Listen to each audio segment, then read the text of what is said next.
Recording in progress.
We good? You can stay on.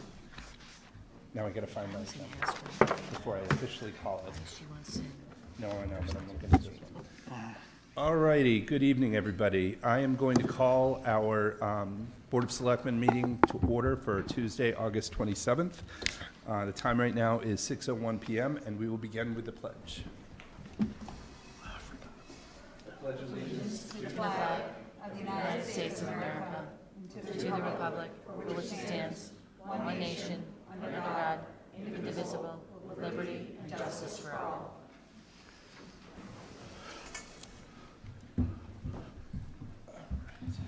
We have a few announcements tonight. This meeting is being recorded by the local scene.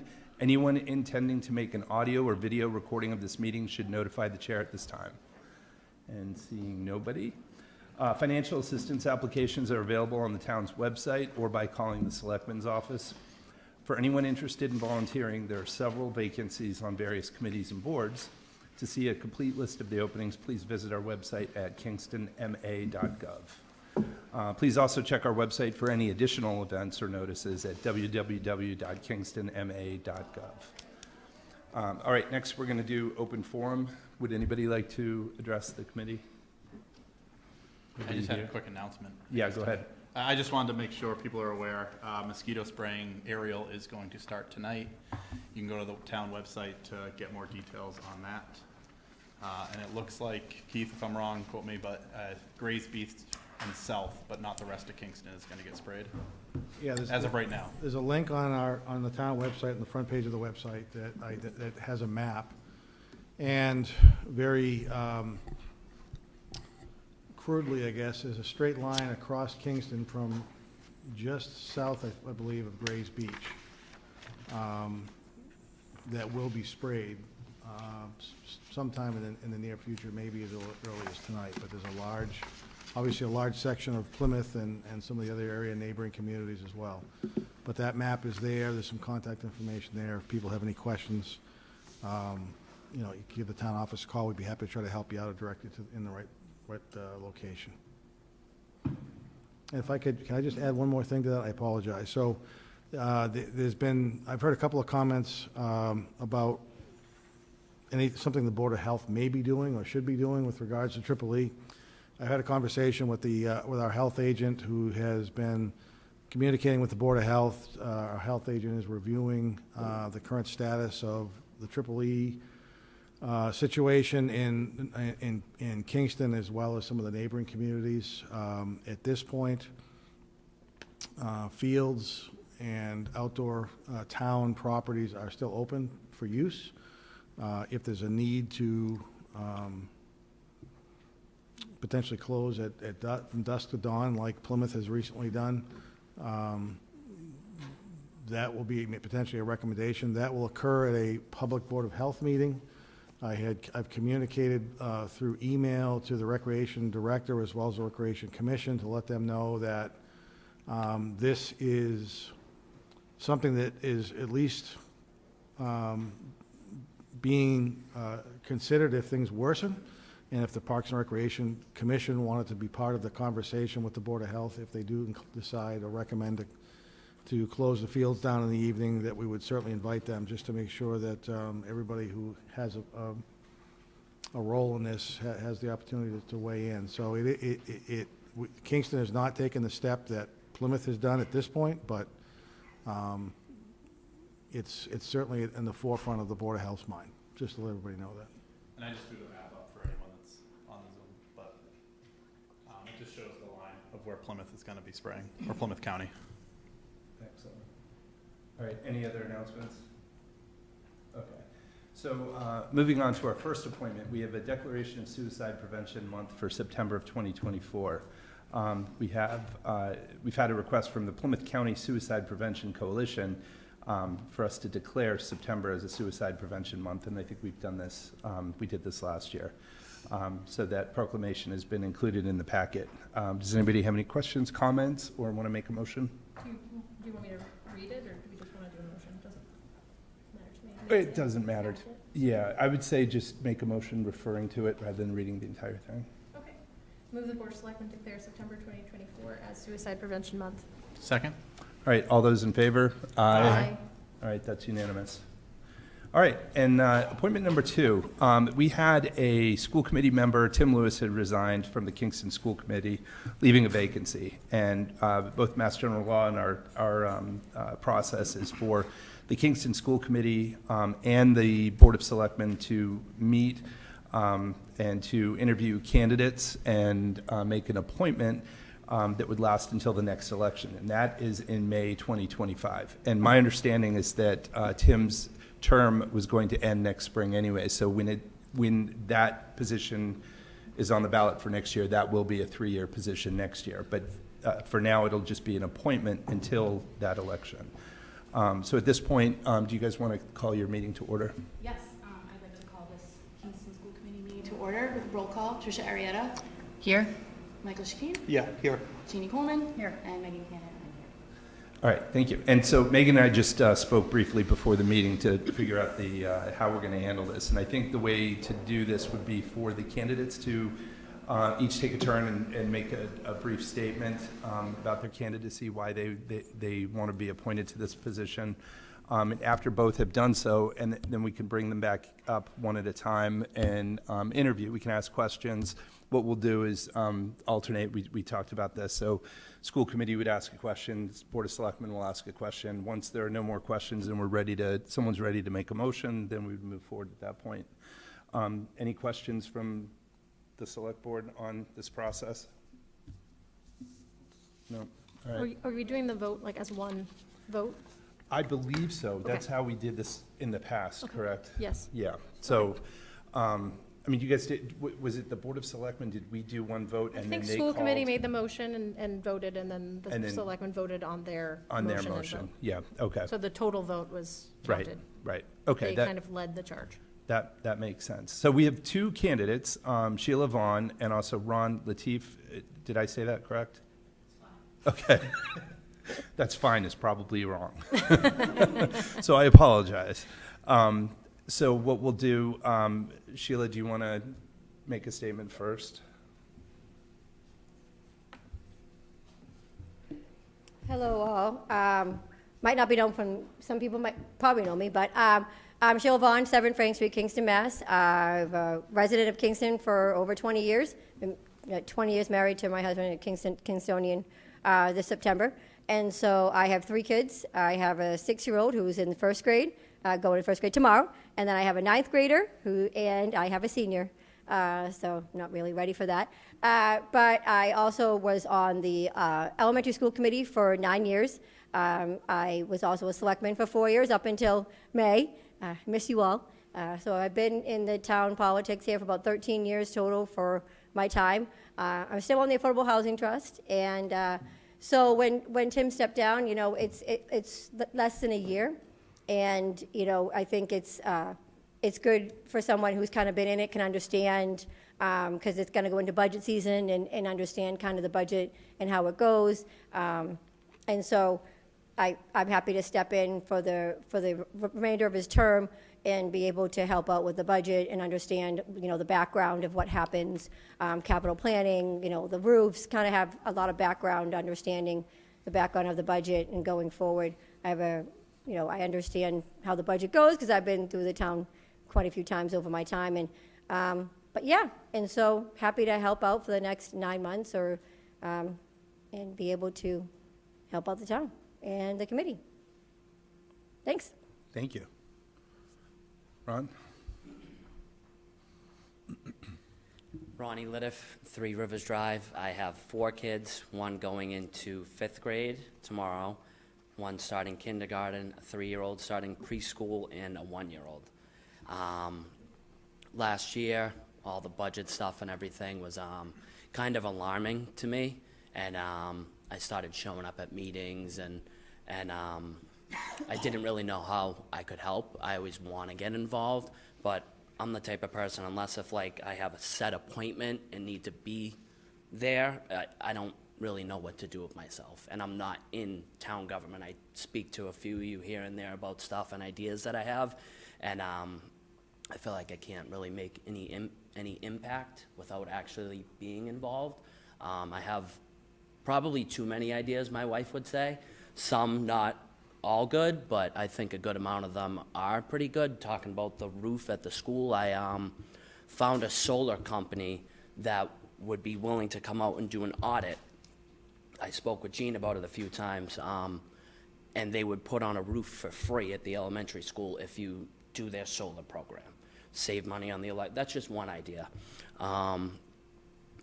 Like I said, they're all not good, but I just know, I just think it's worth a shot, you know, from what he told me, said a lot of good stuff, you know. They've done it at a lot of other schools in the area, and I'm going to have kids in the school system for a long time. My son, like I said, 5th grade, so he'll be out of KIS in 2 years, but I have a 1-year-old, so I got like 12 or 13 more years. And I've been in Kingston for like 5 or 6 years, and we love it. And I coach baseball too. This is one of the only nice shirts that I have. I'm just being honest too. I'm a construction worker. I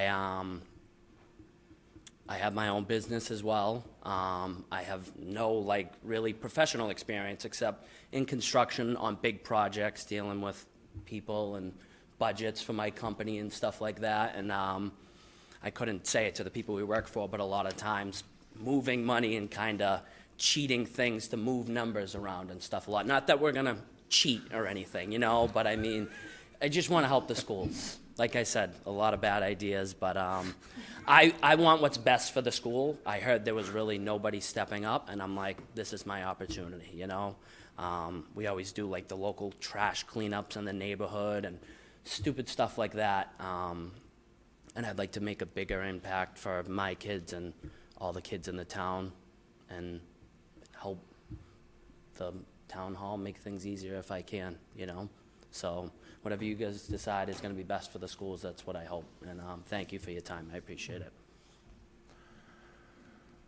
So what do we want to do? Any preference in terms of order of interview? Do you want to go reverse order? So Ron, maybe we'll interview, just a suggestion. It's weird trying to chair a meeting with another chair. I'm trying not to. Try not to. Anybody has questions, and then we'll have Sheila go back. And then, like I said, you guys do one, and then we'll do one. So, does anybody have any questions for Mr. Littett? Ron, what was the first, I know we talked before about contributing to community and what have you. When did did it start, did your interest in school board start really with the budget meetings this coming year or this past year, this past cycle? I would say, more yes. I mean, I've wanted to do something. I just didn't really know what it was. And then, you know, having 4 kids. We're pretty busy, but like that's the biggest part of their life, and it's a huge part of our life. My wife is on the PTO, and I tried to get her to do it because she stays home with them, and she was like, no, I'm happy on the PTO. I don't think I could be like a town administrator or anything like that, or, you know, I just want to start somewhere. And like I said, school has the biggest impact on my kids, Yeah, so, excellent. Thank you. yeah. I'll go down the line. I would ask some people, so I'll start. Ron, all right, Good, thanks. Yeah. good. This is a little bit of forecasting, so I know things change, but if you were chosen, elections coming up, do you think you would be your intention to run for that seat? That's a good question. Depending on, I would think so, but I wouldn't promise it because I would want to see. This is almost, I think, a perfect situation for me because I would, if I committed to something, I'm going to do it, and I'm not committing to a 3-year term. Absolutely. Which is how it goes with the election. But from now until May, this school year essentially, if I was pulling the hair out that I don't have or I wasn't doing a good job, then I wouldn't. If I found myself useful and all my great ideas were helpful, then yeah, I would say, sure, give it a whirl, let's go, you know? Awesome, thanks. I was on school committee for 16 years and I had a full head of hair, so it's gone. You guys. Mike, do you have any questions? I was going to actually ask what Tyler asked to Sheila as well. I just wanted to know from both. I don't know if we can have both answer similar questions. I don't know if that's okay. Oh, you mean have Sheila answer after? Yeah, just to know. Yeah, we should probably take yeah. turns to make Sheila answer first too. I don't know if that's okay. Yeah, just wanted to know if, you know, with this appointment, if, you know, also the intent to continue on later on. I know you have the experience, so just want. Yeah, sure. So I'm not a selectman anymore, so I do love helping with the town. So I would love to be back on the committee for another 3 years. If, you know, if somebody runs that has a great objective, I think that's great too. But, you know, I definitely loved being on school committee, and I definitely have one coming up, like you say. Like, I got a first grader, so I got to go through that school again for another 13 years. So I probably would run for the 3-year seat if I'm going to be on for the 9 months. Okay. Do you want to have Sheila answer Trish's question since she's up there? I'm asking. Oh, I yeah. don't care. Do you want, What was that question again? I had The asked, budget. How she got Right. started getting involved? How did I she Yeah, just, but what's find that? why was she interested initially in school? Yeah, committee? That was when- 9 years ago, so maybe.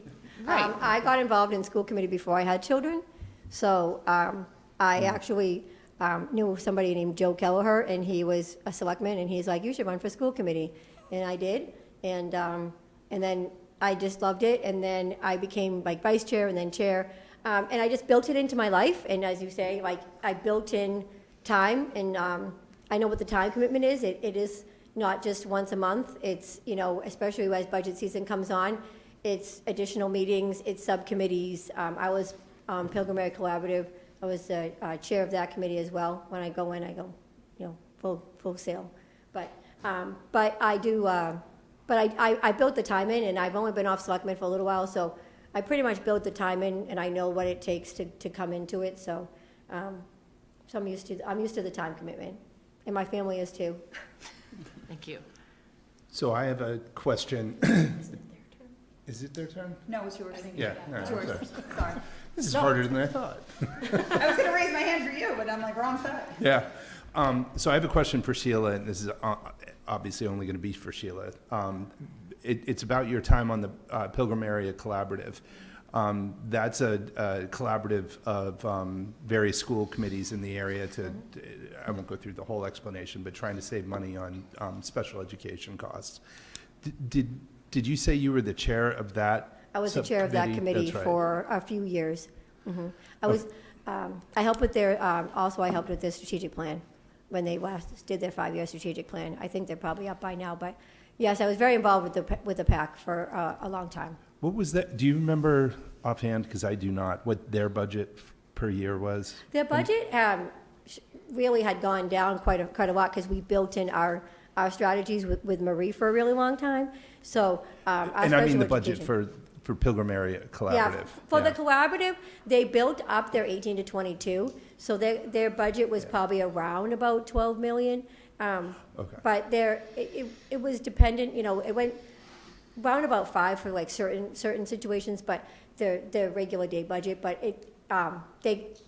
as I went on, we upped the tuition quite a few times because they stayed with the tuition for a few years. Yeah. So, I don't know the exact budget now, but they've built in some 18 to 22, which is really great because we took our kids back.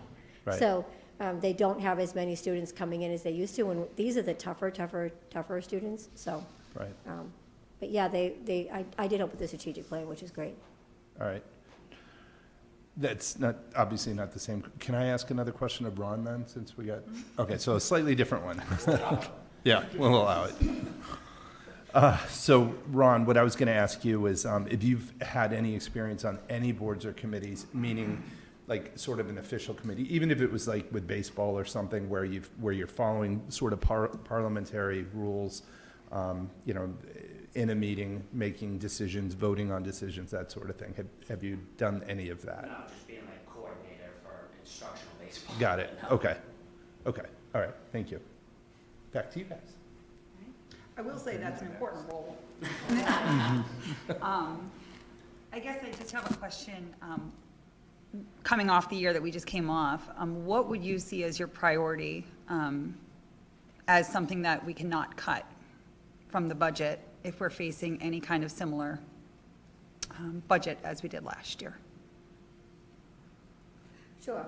So last year was very difficult, obviously, with the preschool and the way that was happening. I mean, honestly, the integrated preschool is a tough one. You don't really want to cut a preschool ever. But I get that, there is situations that we have to be. I don't want to cut teachers. I don't want to cut curriculum.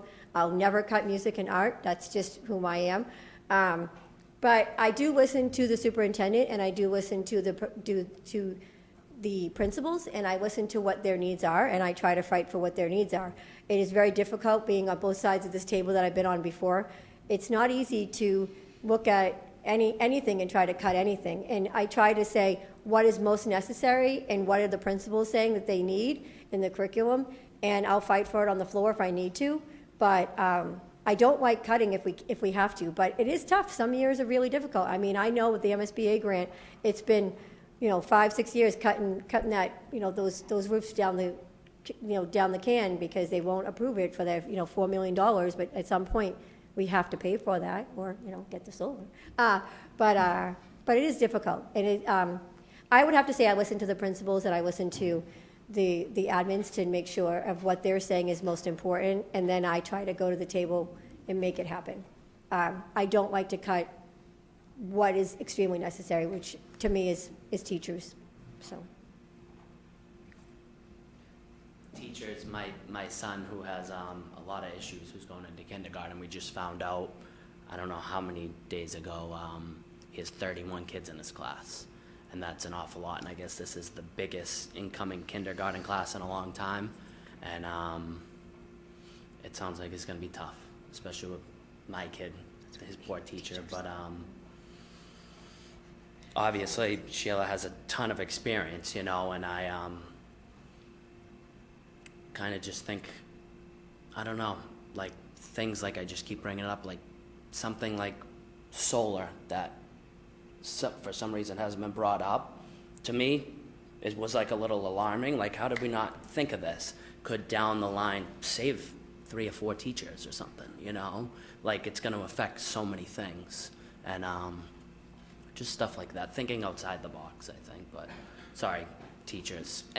But that's the number one thing, You don't want to cut teachers, and how can we avoid that? And not everything's black and white, Make people register their child earlier. We do budgets way too That's with early. 8 teachers. We do budgets very, very early and try to make it so that what happens with the budgets, because you have to make them so early on and make an estimated decision. And then people move in and out in the summertime, and then all of a sudden, you have these classrooms that are so large, and that's why the paras are so important too, because you have to have those paras for those kindergarten classes. 'Cause they're larger. Kim, you're up. I don't know who's responsible for answering first, so I'll just look at both of you. So it is definitely the responsibility of school committee members to listen to the administration. I can appreciate that. As school committee members, you're also it's a little complicated with a regional school district, but you're also responsible of being the boss of the administration. So my question to both of you is, in a year that is set to be a very difficult one, are you ready to think outside the box, come up with creative solutions, and potentially say, no, you disagree with the administration? I think it's important, especially when it comes to certain aspects of, the Union 31 and also in Silver Lake, when it is, an overall budget for all of the towns. It is very difficult because 2 of the towns could say yes and 1 of us could say no. And that's a really difficult situation to be in, and that has happened in the past where when we go to the town, you could have 2 towns say no and 1 says yes, and we have to go with the 2 towns sometimes. So it is very difficult for us. And, I'm not afraid, I'm not afraid to say no to things or say, this isn't the year for this. It is really difficult, especially when we have the shared costs of all the different towns and the shared costs of everything. I think there's a give and take when it comes to the administration. I don't think we just have to lay down and say, hey, you want this, I'm going to give it to you. But I think it's important to have the conversation of what's most important and what can we make savings on this year and what can we kick down the can and what is going to fall down, so that's important. But Thank you. Yeah, I'm not afraid to say no. I think, You're like not Sheila's- afraid to say No, not afraid to say no. But you have to listen to them, and if I were picked, I would lean on the other ideas and thoughts from the other school committee members and see what was best and then give my opinion, like at a vote or something, and hopefully not just say like, no, we're cutting teachers, but like, let's look at other things that we can do, like you said, thinking outside the box, or just try to keep, which I think everybody agrees with for the most part, keep teachers and look at other stuff before we just say no, try to peacefully talk with them, And the reason I ask is just, as an elected, I know this is appointed right now, but as an elected official, it's your responsibility to represent the voters, the families, the children, all of them. So, a lot of voters don't have kids in the school system, and you still represent them too. So you have to be thinking about kind of both sides of that coin when you're making these decisions. So that's the sort of background of why I'm asking the question. So that's not really an added question. I just wanted you to kind of understand where I was coming from. Molly. All right. I actually don't have a question for you right now. Thank you. Mine was stolen, so I think I'm I good too. think we covered everything, so that. From our side, any other questions or comments or anything, or instead of comments, any other questions? Are there any other questions from our side? Okay. So before, I'm going to ask for comments now on our side, but one of the comments I have, obviously, with everything that's gone on in the past year and a half, there's a lot of costs went really through the roof in our school systems, and a lot of it has to do with special ed. And transportation. And transportation, correct.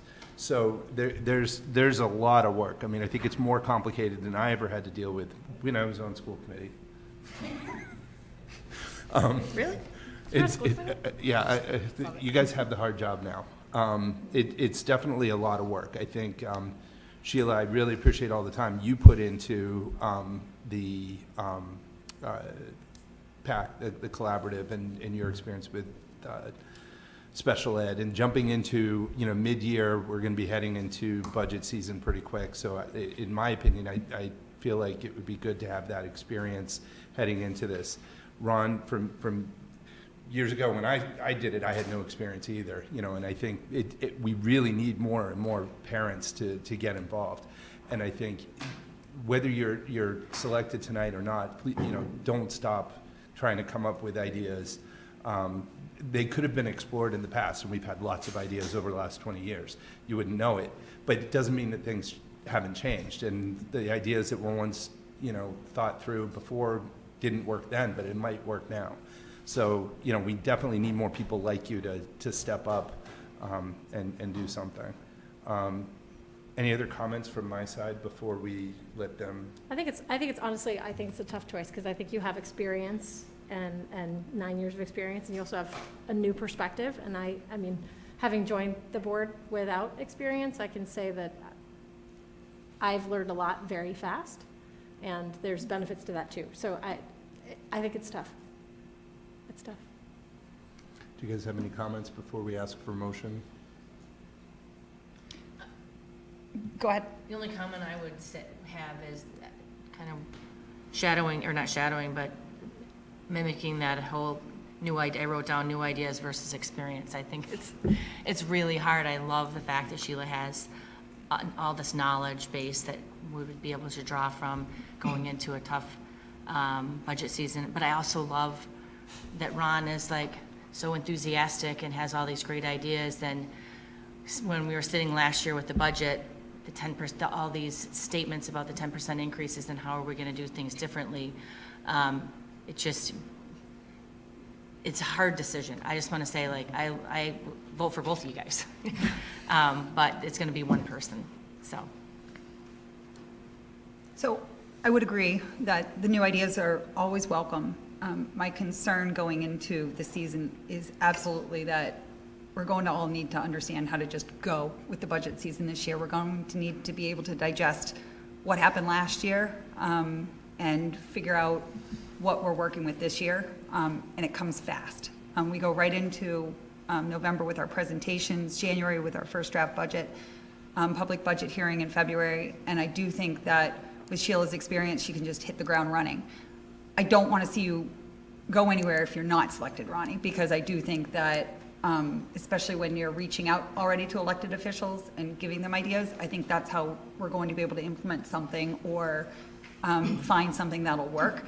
And I think if you didn't get elected or selected and you want to run for an election, run for the 3-year seat, that would also be a good place to start in May when you've got a little bit more time to digest the summer, understand what's going on, and then hit the ground running for the new school year.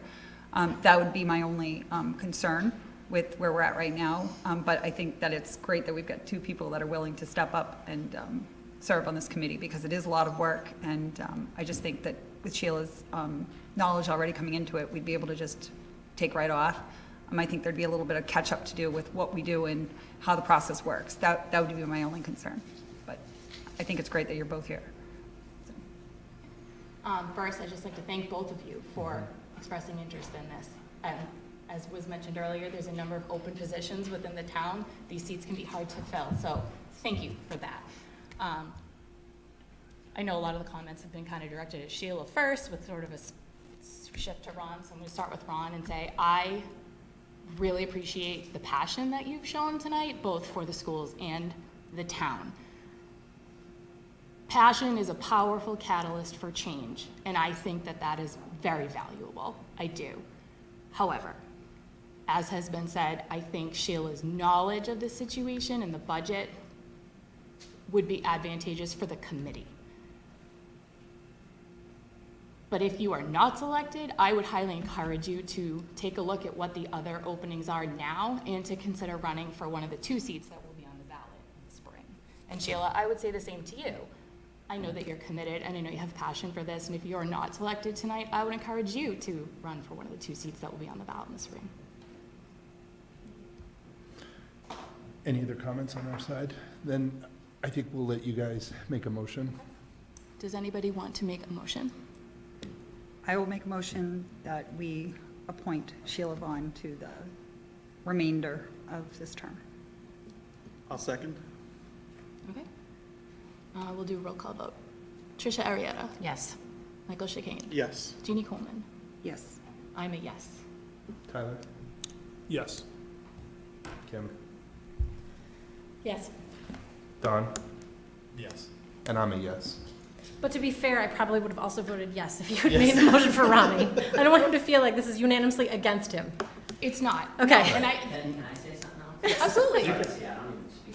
No, you gotta go to the Go to microphone. the mic, Please do. If anything, maybe like, I think it's better, obviously, because I don't know. So you would have voted for Sheila? I don't. do that to I us. remember hearing Sheila at meetings and being like, I agree with everything she's saying. And she was kind of getting a little rude to somebody, but I liked it because she seems to be about the schools. I just wanted to step up, and you guys can make a decision. And I appreciate what you guys said. They're not all great ideas. I have a lot of ideas. I can't wait to hear all these not great ideas. But if anything, and I'll shut up, maybe some of my ideas I can just from the backside Yes. text them, like I have a couple times with Jean and spoke with Trisha and talked to Don, Kim. I think the solar on the roof will be a game changer. Who knows how much the electric bill is at the elementary school? It's got to be $15,000 a month, right? I mean, do the math. That's over a year. That's 2 teachers, right, or something like that. I can say from my standpoint, and probably most people in this room want you to run for something. Yes. Yes. I'll be honest with you. Agreed. Because- And honestly, if we had a presidential candidate who said, I have a lot of really bad ideas, but, it's a good campaign, slogan there. I have some bad ideas, but here we go. Yeah. Thank you. Thank you, Ron. No, thank you. Really, Thank you. yeah, Please do. And congratulations, Sheila. yeah. Congratulations. Thank you. Congratulations. Don't forget, you have to get sworn in. All right, do you want to close out your meeting? Yes. And you're welcome to stay, but. Thank you. Okay. Make a motion to adjourn the Kingston School Committee. Second. Okay, roll call vote. Tricia Arietta? Yes. Michael Chicane? Yes. Jeannie Coleman? Yes. And I am a yes. Thank you very much to the Board of Selectmen. We appreciate your help and your time in making this appointment. You can stay. I mean, it's a lot of fun, always. We know. Good, sir. Please run. First time. No, run. All right, we're going to call a 2-minute recess just while folks are exiting the room.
Finally, he's gonna make one. All right, we are back in session. Our next item is number 3, discussion and possible vote to amend the host community agreements between the town of Kingston and Elevated Roots, Elevated Cultivation and Elevated Delivery.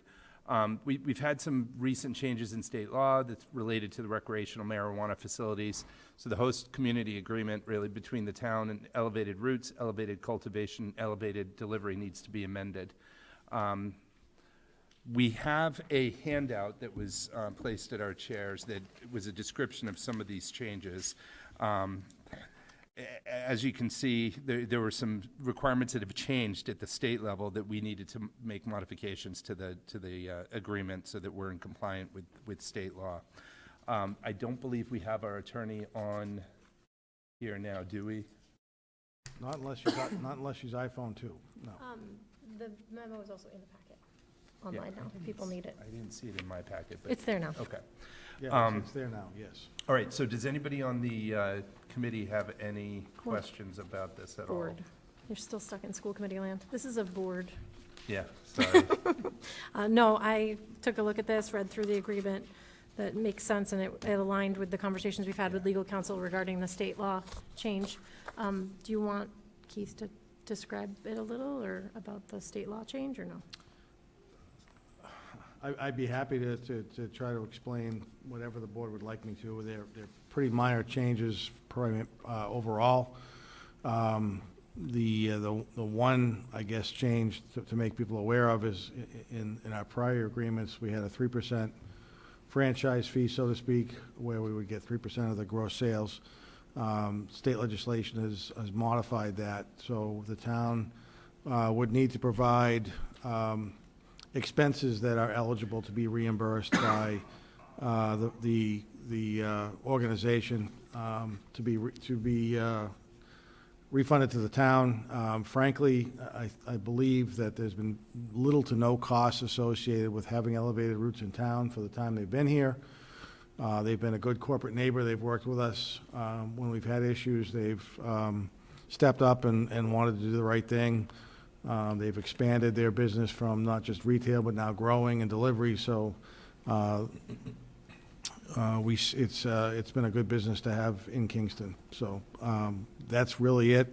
Our council has worked with Elevated Roots' counsel, who's here this evening, Mr. Attorney D'Agostino.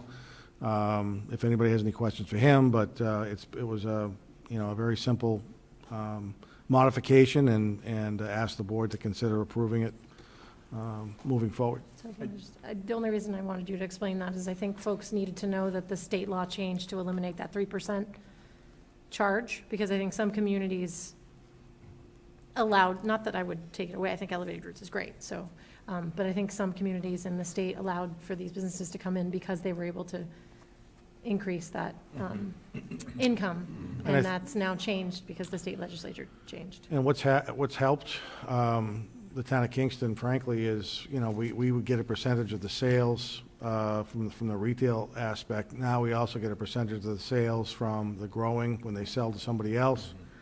And if they're fortunate enough to deliver something out of town, I think we get a cut of that as well. So our revenues have increased as a community because Elevated Roots has expanded their business as they said they would when they first came into town, and again, have been a very good corporate partner for the town of Kingston in their time here. So any questions from the board? Would anybody like to make a motion? I move the Board of Selectmen approve the amended host community agreements between the town of Kingston, Elevated Roots, Elevated Cultivation, and Elevated Delivery as presented. Second. Could I just ask for a friendly amendment and maybe authorize the town administrator to sign the host community agreements on behalf of the Board of Selectmen, please? Fine with me. Accepted? Okay. Still seconded. All right, all those in favor? Aye. Aye. It's That's a unanimous. 4-0. Thank you. Thank you for joining us online. Thank you all for having us. We appreciate it as always. All right, next item is a public hearing, and we're after 6:15, so that's good. We have a petition from Verizon New England and N-Star Electric proposing new facilities on Maple Street. So I'm going to read the public hearing notice.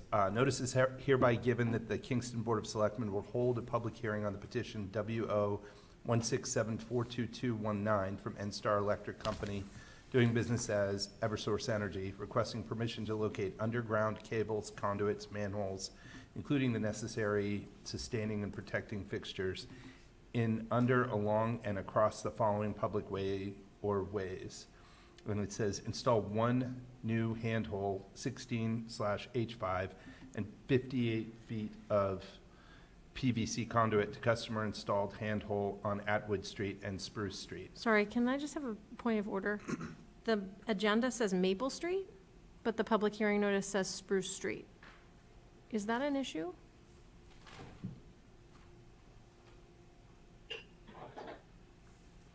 Chief, do you know?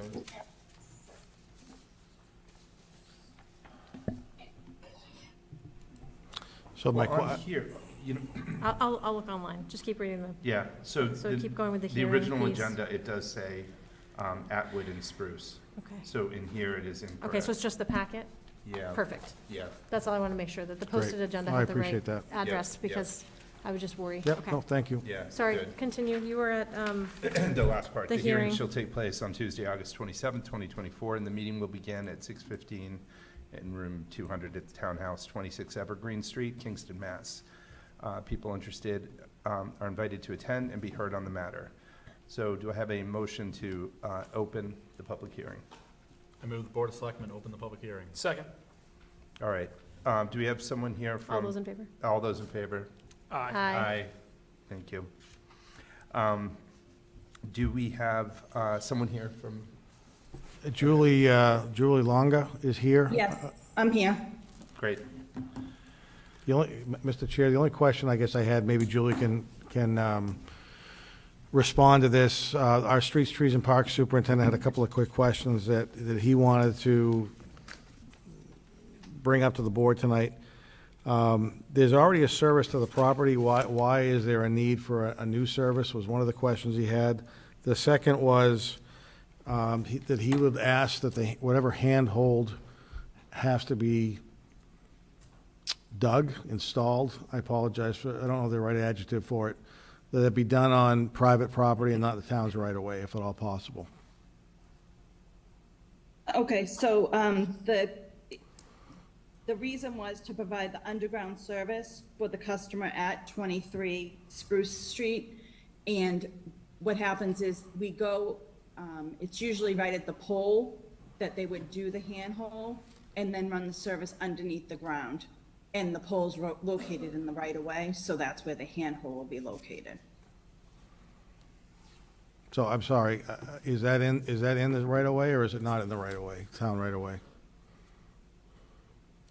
The poles are usually in the town right Yeah, of way. the handhole itself, like, the pole I recognize is in the right of way. It would be right at the base of the pole. It goes So right it would be in the right of way. Yes. So again, I don't want to speak for Mr. Basler. He asked me to ask the questions. Is it a deal breaker for him? I don't know the answer to that. How would they do it in private? I'm not familiar, but how would they not do that? It sounds, I don't know either. I guess Yeah. I asked, Julie probably has more experience in this than I, to maybe respond to that. I'm not sure. And if you wanted to, either I could give my email address or I could get the email address of the person and address those questions with them. I certainly can get the answers for it. But like I said, we need the power from the pole. It runs down the pole, and that's why it's usually right, the handhold's located at the pole to run the conduit underground. All right, are there, Certainly be able to have somebody speak to whoever's questioning, and we can get all the answers, that way. And I think, just if I can add, we've had issues in the past with Eversource and right-of-ways and handholds that negatively impacted residents and neighborhoods. So I just would want to make sure that all of those neighbors, I just want confirmation that they received the notification of the hearing, which I'm they usually do, but we had one situation where they didn't.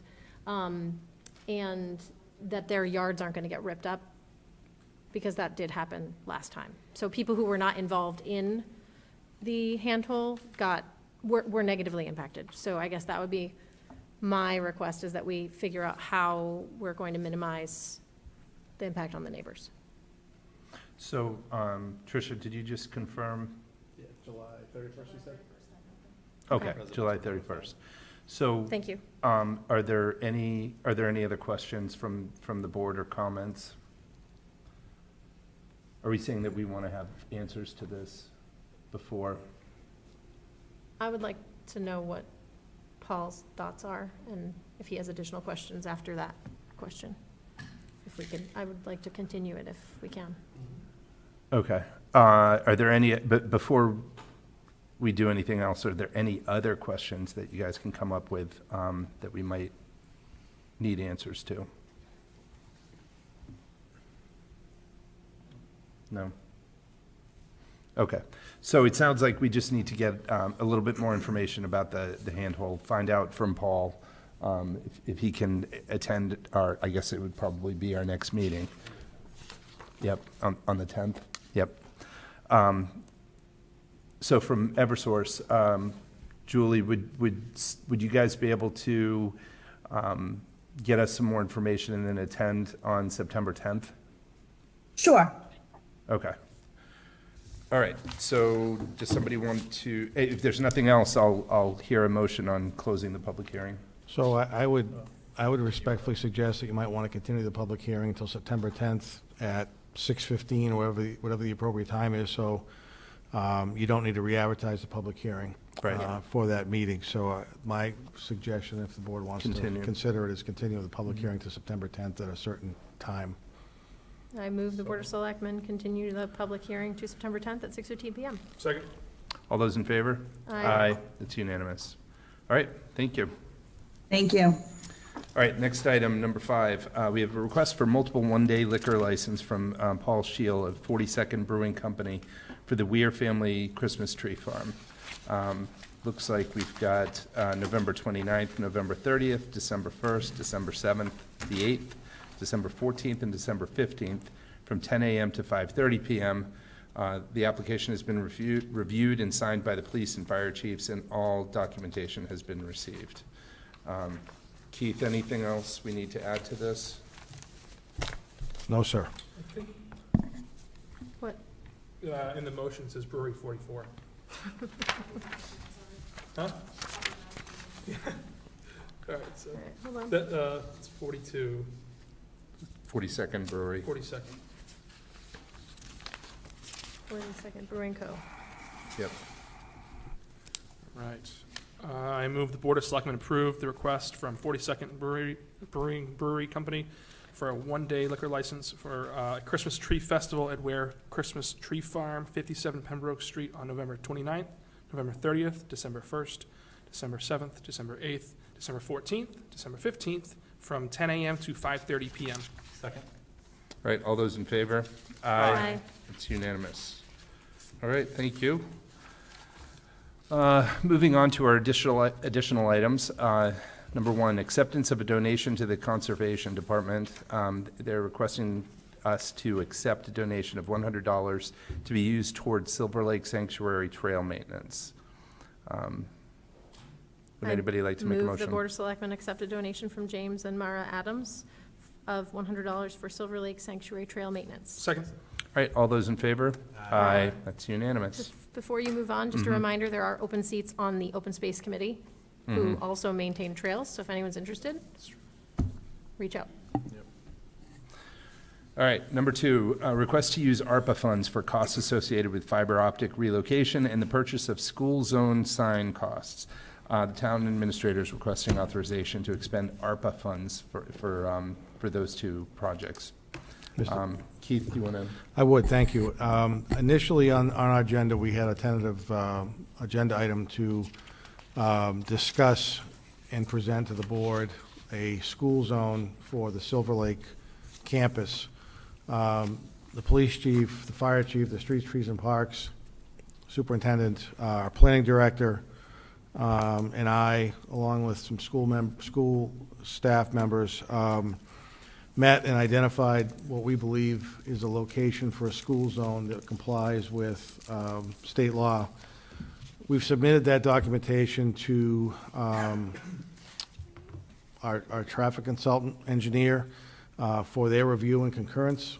Because of some vacations in their office, they weren't able to review and respond to us in a timely manner, so we pulled the agenda item off for the school zone to September 10th. So what I'd ask the board to consider tonight is the ARPA funds for the fiber optic relocation, and we'll bring the school zone costs using ARPA funds to the September 10th meeting as well. So we're only requesting the $11,026.60 for the fiber optic relocation. The other thing I guess I just want to make sure the board's aware of before you agree to anything is this $59,599 is the remainder of our ARPA funds. I have not gotten an answer yet from our county treasurer as to whether or not there's some additional ARPA funds available, as there was with COVID funds a couple years ago. So those may become available. If they do, we'll certainly apply for more money. And there are some projects that have not been started yet, that if they're not started by the middle of September, I'll be coming back and asking the board to rescind the approvals from previous projects that have been approved, so we can reallocate those ARPA funds so we don't lose them. Any questions or a motion? I move the Board of Selectmen approve the use of ARPA funds for costs associated with fiber optic relocation. And purchase it. We're not doing that. We're not Okay, doing that, yeah. Do I have a second? Second. All right, all those in favor? Aye. That's unanimous. All right, number 3, discussion and possible vote to establish a no Jake break zone on a portion of Main Street. This is basically exhaust brakes for trucks.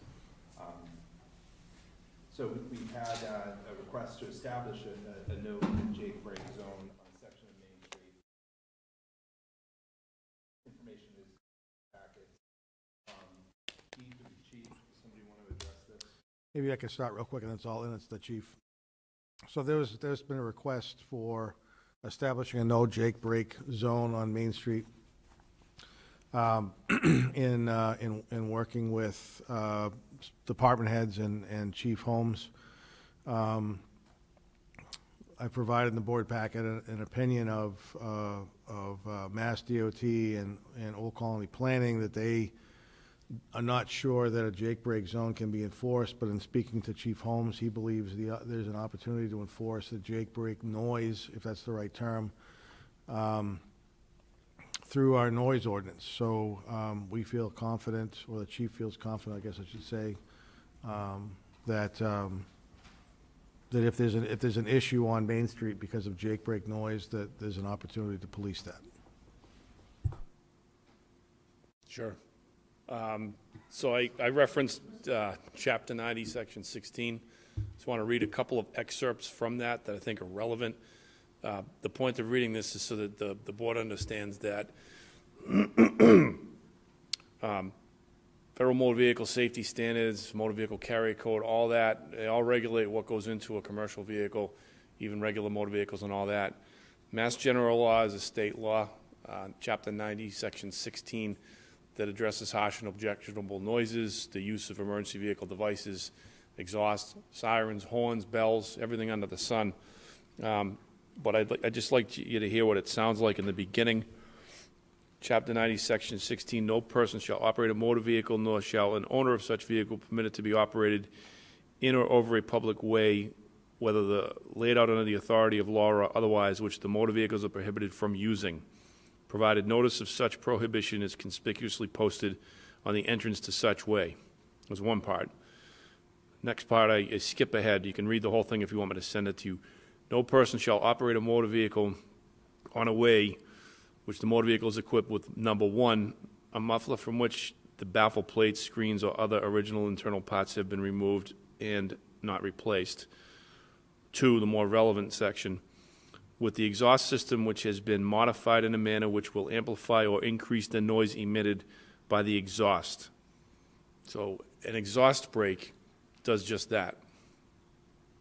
Later on in the section, it says, no person shall operate a motor vehicle, shall sound a bell, horn device in a manner to make the vehicle in the noise harsh and objectionable or unreasonable, nor permit the escape of such smoke or pollutants in such amounts such as levels may violate motor vehicle air pollution control. So a lot of this deals with exhaust, but it also deals with, you know, your horn is an emergency signaling device to alert somebody to something. That's the law, that's the enabling authority for the board to act on if you want to make this section of the road a no exhaust brake zone. You should not use the term Jake, because Jake is brand specific like Post-it and Xerox. And no part of the sign or the area designated can touch any part of Route 3A or 53, because those would require a permit from Mass DOT. I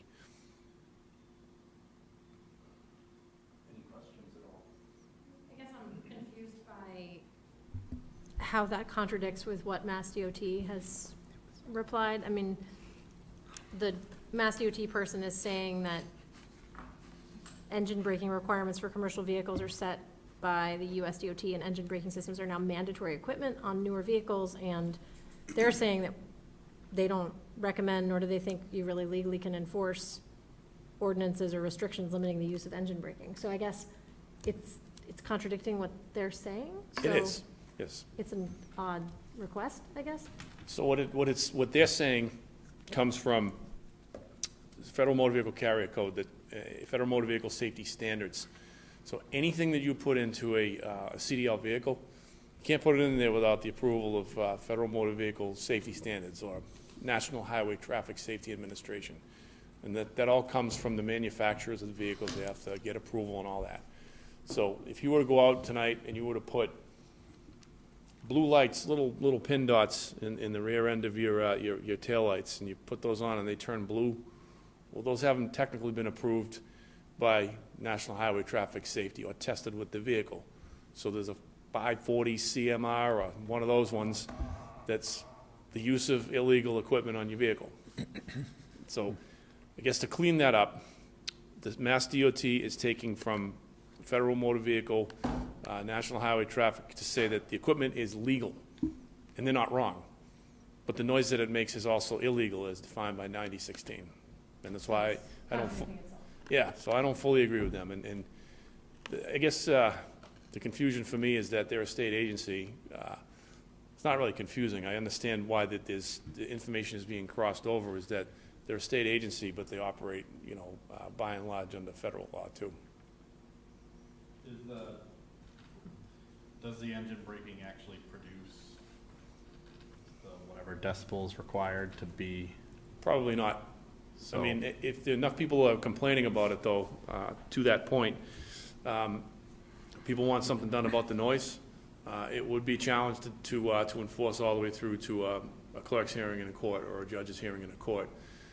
But all that really happens is once you take your foot off the gas pedal, the exhaust circulates back into the manifold and slows down combustion before you put your foot on the brake. Every vehicle comes equipped with an override to that, where you pull the switch and you're using strictly brakes.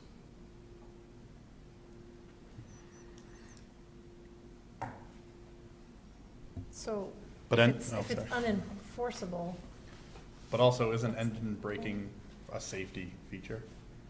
It is. So I guess me personally, I'm against this, but that's my stance on it. I think the driver's safety has to come in more importance than the potential noise ordinance that it might not cross anyways, at least to me. Would a truck be at risk if they didn't use their exhaust brake? Does it cause a safety problem? I mean, technically, no. I mean, if you're driving a CDL past a truck stop, you're not gonna see one here in town, you see it on a state highway. You know, troopers that are certified to do federal motor vehicle safety enforcement will take a brake caliper out, make sure that your brakes are, you know, they have enough thickness to them, or the brake Right. pads. And if not, they'll take your truck out of service. But The exhaust brake is an additional mitigating factor where it's an instant slowdown by the exhaust blowing back into the manifold. Which also saves maintenance costs too down the road too. If you- yeah. But that doesn't cost the town or our taxpayers anything. No, but if you can't, if we're, if we can't even go against the noise anyways, because it's probably above or below the limits anyways, then what's the? I think, my question is, do you really, do you support this, that we should? I do. I mean, when I drive in, I'm on 106, and you see the signs sporadically all over Route 106. If you're traveling on Route 106, you shouldn't be going so fast that you shouldn't be able to take your foot off the accelerator and put it onto the brakes. To Right. clarify the enforceability of it again, it'll be something that we pay attention to. It is not a very high priority, but it'll be something that we pay attention to. And if people are not acknowledging the no exhaust braking sign and they're riding down, it's called, on the exhaust before they're tapping their brakes, a vehicle could be pulled over. The enforceability part of it, I always kind of reference it to what happens when you get in front of a judge. And it all depends on which judge you have on the bench that day. So, But it does give you a tool in your tool belt to be able to, without it, you can't, so. it does. It gives you a tool in your tool belt. You practically live, sleep on Main Street. Your office is on Main Street, so you have some understanding of the noise levels as well. So, again, with your looking at this, you think this would be a smart move for the community and for the police department? Yes, it sends a message. The message is very clear from people I've heard from, that they want it quieted down, they want it slowed down. And I think that this would be ideally for the board, the first step towards other things that we can do to work on traffic calming, things that we've talked about in the past. Not to skip ahead, but if we look at doing this, we're sending a message to the people that drive CDL vehicles down Route 106.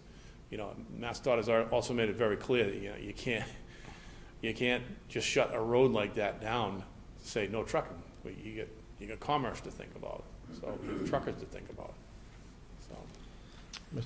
So, and again, to the chief's point, there are roads in other communities that you travel on that you just know there are certain criteria. Oftentimes, it's the speed you're going, but when you're traveling on that roadway, that you need to be more mindful of the speed. And again, it may just be that we pull a truck or two over and we say to them, you can't do what you're doing, and it just makes them more aware, and ideally it's a learned behavior, and people start understanding and appreciating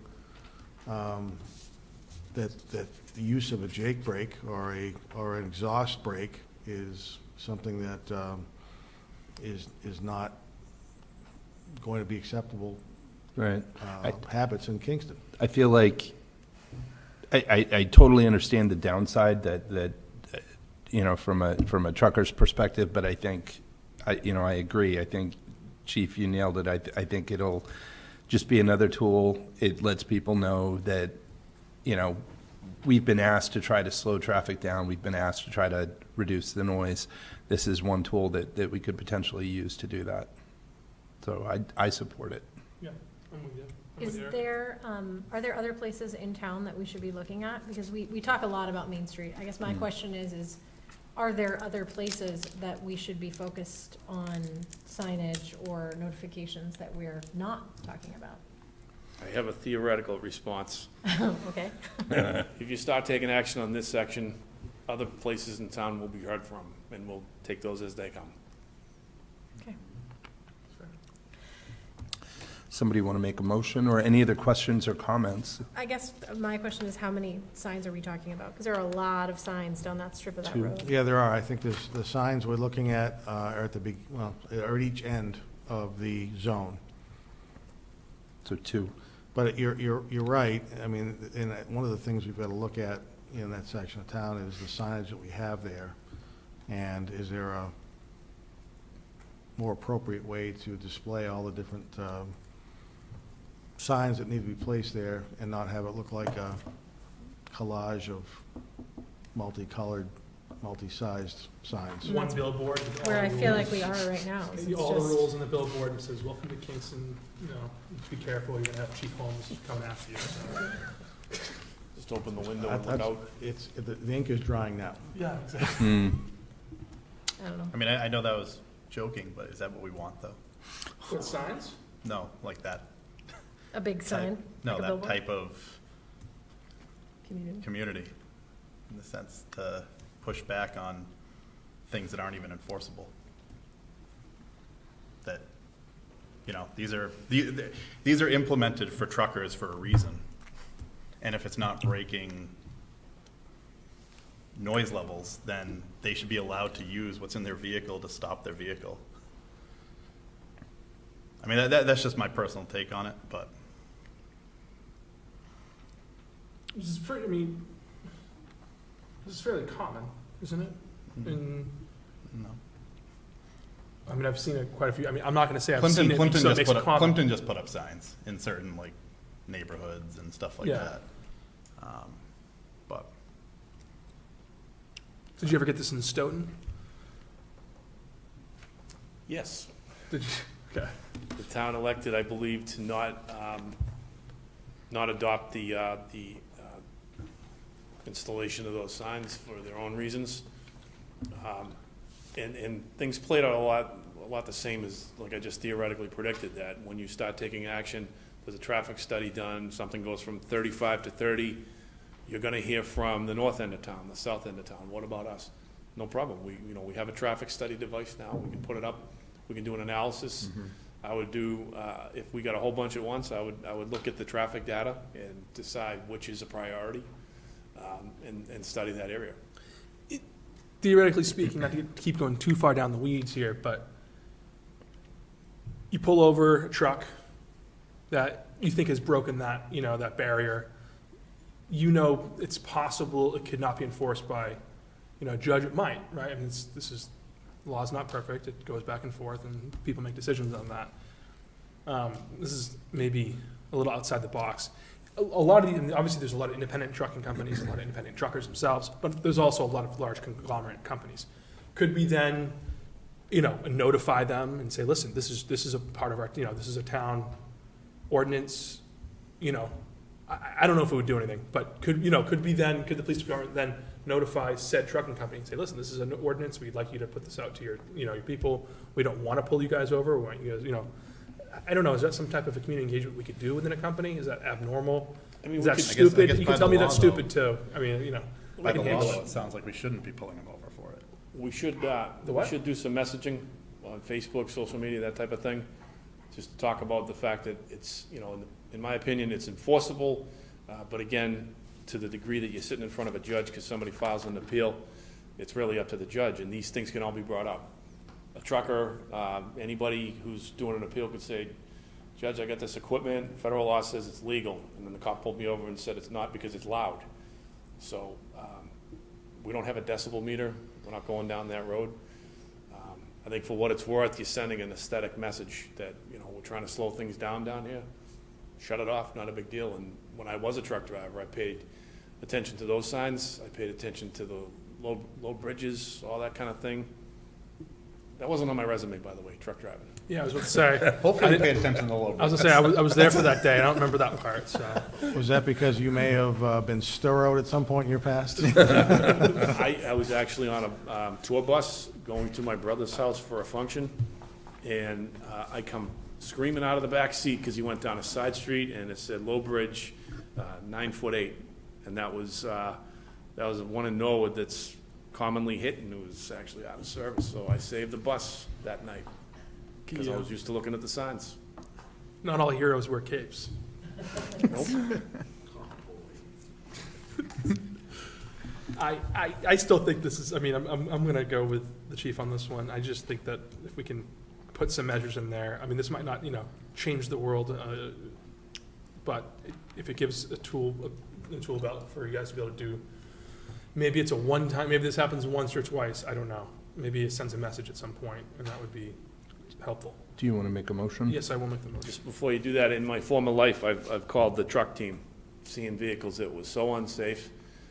As a local law enforcement officer, I don't have the authority to do any of that enforcement, and I've seen the truck team come out, and they've taken vehicles literally out of service. So, I mean, when it gets unsafe, police officers on the street can recognize that a truck operating the way it is, when you do enough enforcement, maybe needs a little more attention from the partners in the Mass State Police truck team. So I've done it, and we can have that conversation as things progress here with whatever we're gonna be doing further down the road on Main Street and any other area of town. Before you make the motion, just based on the discussion, it seems like this could go 2-2. It might not, so hey, roll the dice. But we may also want to consider having a full board, so you have an odd number. But you do you. I'm fine with full board. I mean, Yeah, I'm fine with that too. Doesn't matter to me. Tabling Vote it. it and see what happens. You I can just- you can reconsider it on. Yeah, you can reconsider it on the next time. September I 10th just, if I you just want. wanted to point that out, that it I think you're the sounded only like- unknown one. It sounded like we were 2-2 based on the discussion. Yeah, all right. I'm fine with waiting. I can't be here on the 10th. I've already had that discussion with the That's chairman. okay. So it would be Selectman Bateman will have to watch the recording and catch up. whatever you need. Yeah, no, that's fine. I respect everybody's opinion. Look, We're not it's- always going to be the same, and everybody has valid points. And just maybe a bit of a side note on Main Street, one of the other things we're looking at is trying to narrow the traveling lanes down. Waiting for a price to review what's appropriate from our engineers. I spoke to them again last week. It sounds like it's something that's exceptionally reasonable to fund as far as an engineering study goes, and we'd be looking to potentially narrow those lanes down. I don't know how much more they'd be narrowed, frankly. Again, to the chief's point about the no exhaust brakes, I mean, the traffic studies have shown no speeding problems. There's not a dangerous section of that section of road is not dangerous based on the accident history, but again, to help the traffic calming, if the engineers believe that it's reasonable to narrow those travel lanes down a little bit, to give the perception of people's need to slow down, we'll look at trying to get that done sometime this fall. I'll let the board know when I find out from our engineers what, if any, changes could be made. Okay. Moving on, we have our meeting minutes for July 30th, August 8th, and August 19th of 2024. I had one Yeah. edit on the 30th. On page 4, under the police chief goals, it looks like Don made the motion and seconded it, so I don't know who actually did which. If we could just figure that out, we can correct it. He was very enthusiastic. We'll go back and review the And review everyone's the tape. okay with it. Whatever the recording says, I'm sure. I don't have, unfortunately, I didn't bring my notes from that meeting, but otherwise, that was the only Okay. edit I had. So would someone like to make a motion with that amendment? I move the Board of Selectmen accept the open session meeting minutes of July 30th, 2024, August 8th, 2024, and August 19th, 2024 with the As amendment amended. as amended, yeah. Do I have a second? Second. All those in favor? Aye. It's unanimous. All right, town administrator report. Thank you, Mr. Chair. A couple of things. Recently, Governor Healy adopted legislation called the HEROES Act. That legislation allows local control on communities for additional property tax exemptions for property owners who qualify as a veteran. There are two different options. One is to increase the exemption amount by the cost of living. The other is to increase the actual exemption. The Board of Assessors is going to be reviewing what's been approved by the state and ideally making a recommendation to the board, whether or not there's going to be a joint meeting or not, or just a recommendation from the Board of Assessors. We haven't decided yet. This, I assume, will be brought up at the Springtown meeting. But again, I think it's important to understand that any monies that are shifted from veterans are, it's not a reduction in the taxes, it's being shifted to those who aren't veterans. So I think there'll be a bit of a balancing act with, what might be more appropriate, more suitable versus what the community can afford. So Board of Assessors will be dealing with that at their next meeting, and ultimately, when their recommendation comes forward, we'll bring it to the Board of Selectmen for your consideration and thoughts. I watched a portion of the Water Commission meeting from the 13th of August. The commissioners appear to have decided to not bring a warrant article forward for the funding of a new well on the Kelleher property. So the water ban will remain in effect. It could be for quite some time. I'm going to reach out to the water superintendent and ask to get on their agenda to present a letter that I think we talked about a couple of weeks ago, requesting that they reconsider that with the understanding of the impact of continuing to have no new water connections will have on the community and the budget itself. Again, we talked about the school zone. I think it's pretty well nailed down. There is a $50,000 cost for signs that we'll have to find funding for. But the school zone itself will bring forward on September 10th for some discussion. Again, the wastewater plant is moving along very, very well. The leaching field for the wastewater plant, I guess I should say. The facilities department has been working with the planning board and the town planner to try to identify and develop a town sign that we would put at intersections coming into Kingston. The planning board has been supportive of the sign. I think I included that in my town administrator's report last time. There was a initial thought that the zoning board may need to get involved because it's an off-premise sign. Our zoning administrator spoke to council, who indicated that that is in fact not the case, that those signs, if we decide to move forward with those, could be placed on town property. But we bring that forward to the Board of Selectmen for your consideration on locations. It'll be a multi-year project as funds come available through grants, things of that nature. But it might be a nice way to have people recognize they're coming into Kingston from some of our roads entering into Kingston across town. For those who haven't heard yet, and I'm not sure there's many of us left, our longtime Streets, Trees, and Parks Superintendent Paul Basler has notified the town that he intends to retire effective November 1st of this year. I have some thoughts for the board on best way or options to move forward, and I'll bring those forward to the board at your September 10th meeting. If there's any sort of change in the job description or compensation that would be offered, we frankly would have to wait until Springtown meeting because the Wage and Personnel Committee's deadline for submitting anything for a fall town meeting has already passed. So I've got some thoughts. I've spoken to Mr. Basler and our human resource manager about what the opportunities may be there for opportunities for the board to consider on how to move forward.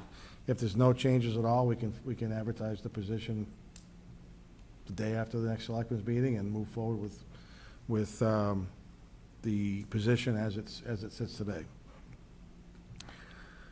And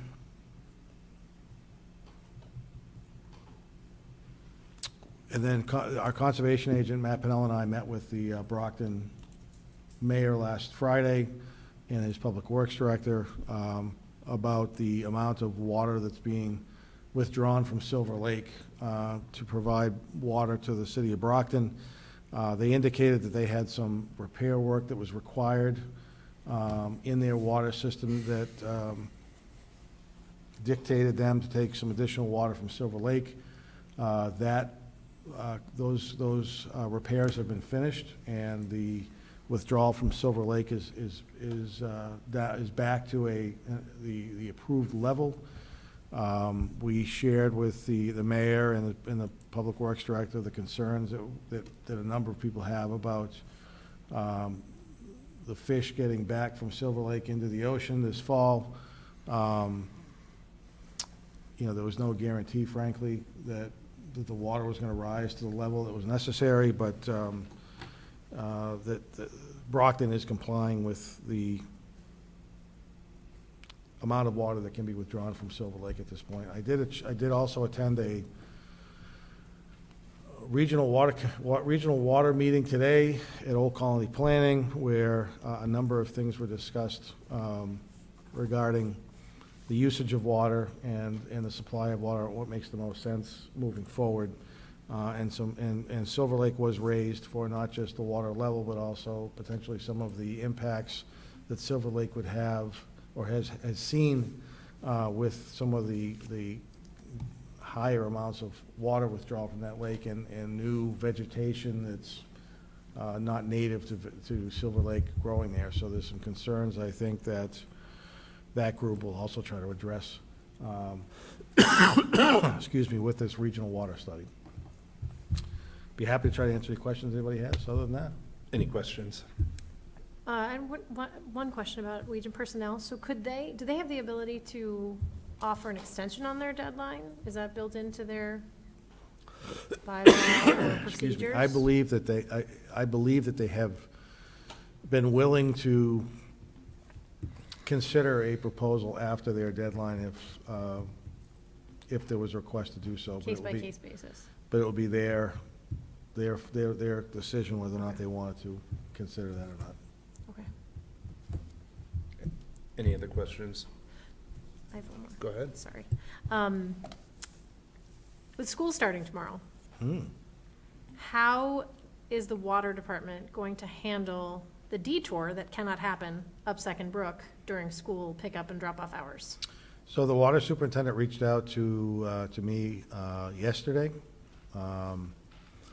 and he was seeking, or had reached out to the state seeking approval to work Thursday morning, this Thursday morning and next Tuesday morning, or next Tuesday, I shouldn't say morning, this Thursday and next Tuesday, to try to finish up the road work on 3A.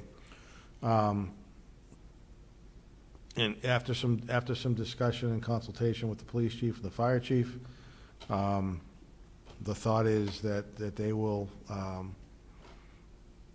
make sure that whatever detour is in place does work, that there may be some minor delays, certainly, but the fact that we want to try to get this project done as quickly as possible is the balancing act between trying to get the buses in and out as efficiently as possible with trying to get this project done.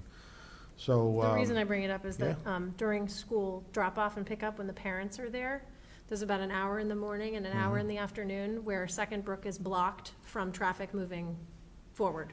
So you're just lined up for potentially an hour, and I don't want Main Street traffic to get tangled in that, because you're gonna have real traffic. And I should say as safety well, issues. the superintendent, the water superintendent did reach out and speak to the principal of the school and got her input and feedback. So I'm sure that Chris has shared those concerns with the contractor, and they will do what they can. They'll have police officers out there doing traffic and details and things of that nature, so they'll be doing the best they can to have as little impact on the motoring public as possible. Thank you. Anything else? No? I don't think so. All right. Moving on to selectmen comments. Tyler, do you have anything? Nope. Kim?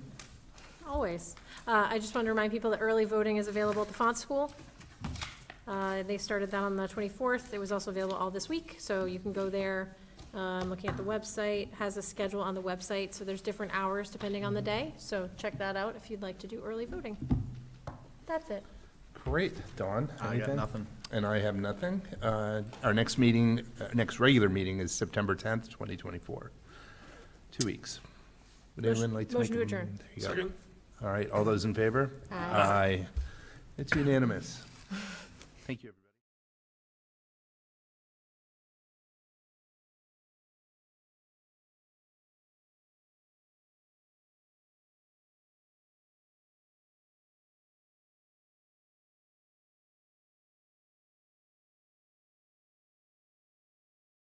Recording stopped.